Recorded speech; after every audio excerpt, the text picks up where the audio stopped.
దేశ రక్షణ కోసం సరిహద్దులో శత్రువులతో పోరాటం చేస్తున్న ఒక సైనికుడి కుటుంబానికి చెందిన 70 సెంట్ల భూమిని తమ పక్కనున్న వారి పేరుపై ఎక్కించడం చర్చనీయాంశంగా మారింది.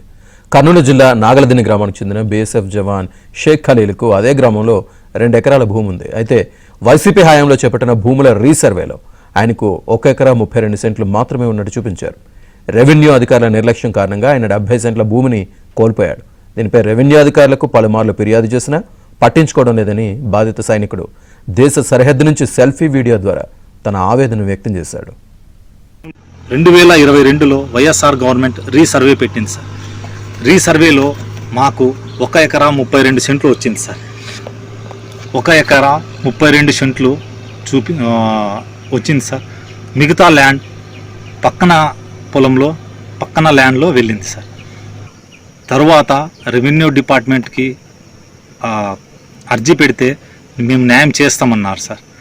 2022లో స్పందన కర్నూలుకి వెళ్ళా సార్, జిల్లా కలెక్టర్ ఆఫీస్ దగ్గరికి.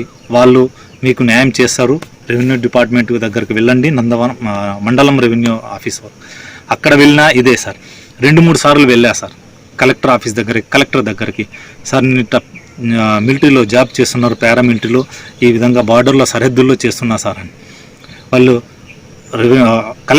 కలెక్టర్ ఆఫీస్ నుంచి మండలానికి ఫోన్లు చేస్తారు సార్, మేము న్యాయం చేస్తాం సార్, చేసి పంపిస్తామంటారు సార్. మళ్ళీ అదే విధంగా పట్టించుకోవడం లేదు సార్.